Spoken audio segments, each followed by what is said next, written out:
আজকে বেবিকে নিয়ে একটু হাঁটতে বের হইলাম। ও দেখেন কিভাবে দৌড়াচ্ছে আমাকে রেখে। রাশান, এই যে look, come on। ওইখানে যে দাঁড়ায় রইছে। তুমি কি হাঁটতে বের হইছো?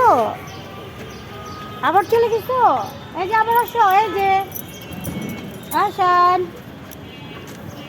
তো ওকে নিয়ে আজকে একটু বের হইলাম। ভাইয়া বলছে, ভাবি বলছে যে ওকে নিয়ে একটু হেঁটে আসে, কারণ ও সারাক্ষণ মোস্টার টিপে, সারাক্ষণ মোস্টার টিপে, মোস্টার ও টিপে শেষ করতে পারে না। এখনও ওরে মিথ্যা কথা বলে বলছি কি তোমাকে একটা আইসক্রিম কিনে দিব, ও ওইটা লোভে সে বাইরে বের হয়েছে, নাহলে সারাক্ষণ ও ওই মোবাইল টিপে, মোস্টার টিপে, সারাক্ষণ টিপের মধ্যেই আসছে।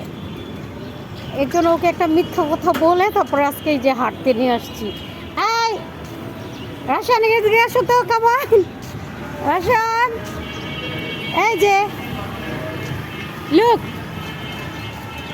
ও কথা তো শুনতেই আসছে না, যাইতেই আসছে। ওকে কি একটা কথা বলে আনছি যে তোমাকে আইসক্রিম দিব যদি তুমি বাইরে আসো, সেই লুবেও আসছে। এই যে কামান, এই যে আমি চলে যাচ্ছি কিন্তু, বাই বাই। চলে যাবো যদি মানে ঢাকা থেকে চট্টগ্রাম ও